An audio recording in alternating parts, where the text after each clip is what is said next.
to classify some of our work in the past 2.5 years.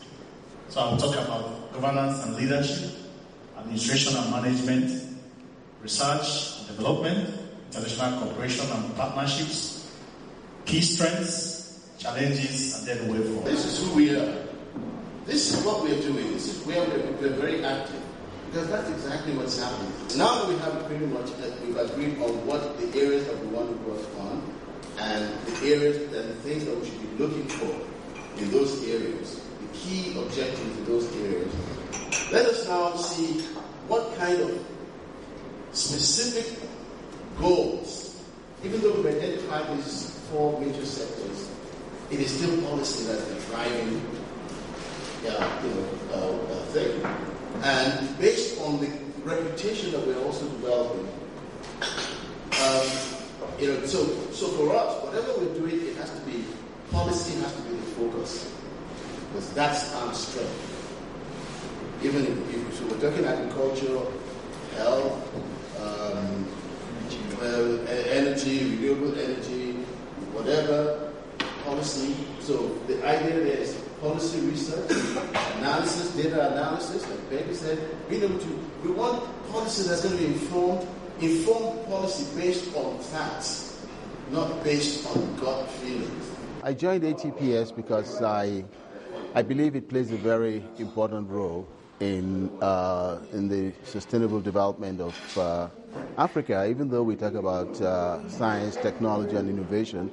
But really, science and technology and innovation are the bedrock of any future development in Africa. And I think ATPS is going to play a very important role. It's already playing that role and can even play a much bigger role in ensuring sustainable STI initiatives and development in Africa. We are doing this at a very critical time. We are creating a strategy or reviewing it at a very critical time. At a time when we have the African Union, and keenly, if you read the African Union vision, on the first page, if you read TISA, Nkrumah said you would even turn the desert into a green land. This was way back, over 50 years ago. Somebody knew that science and technology was very important in driving Africa's development. ATPS focuses on our mandate, which is promotion, advising, especially policy development on matters of science, technology, whether it's in agriculture, in energy, in health. And this is where we come in, and it's one of the partners that we work with. We want technology that's, the latest technology, and the good thing about the latest technology is that they're modular. And so when we're talking about strategy, projects, programs, we want to support those projects, those programs, those strategies, the policies that will ensure the leapfrogging of technology. That's what we really want to work on.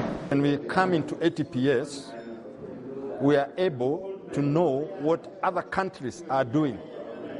Where are they? What is the status of science, technology, innovation in those other countries? So in a way, we are able to benchmark ourselves. Again, within the 2 years that we've been on board, ATPS continued to receive the first position in ranking. Despite the difficulties we faced, we are ranked tops amongst African think tanks.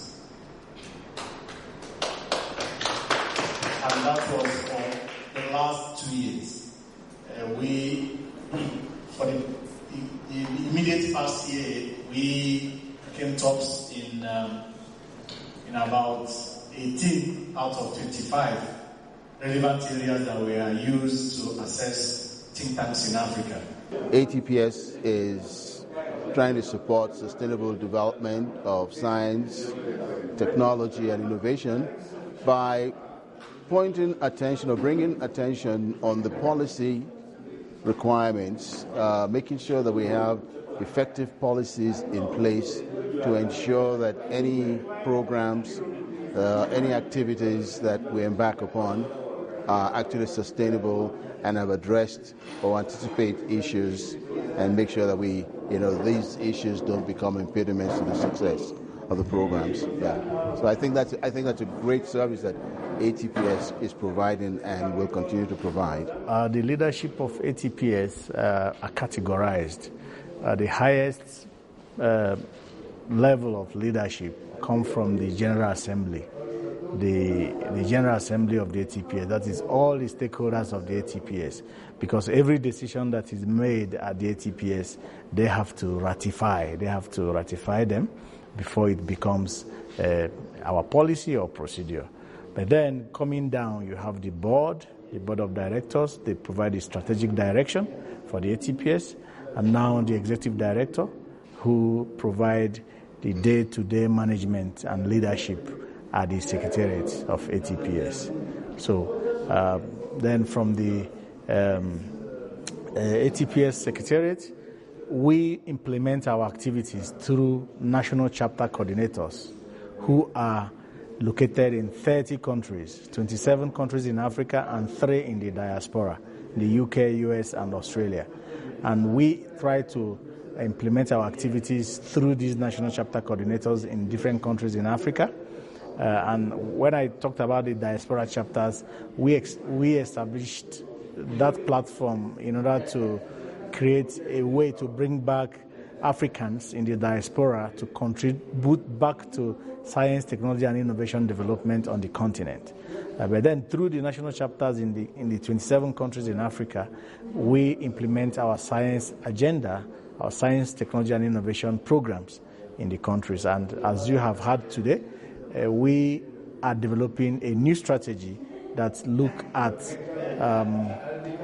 4 sectors: agriculture, climate change, environment, health, energy, and when we talk about energy, can mean renewable and non-renewable energy. So those are the areas we are focusing on maybe for the next 4 to 5 years to come. So that is ATPS for you.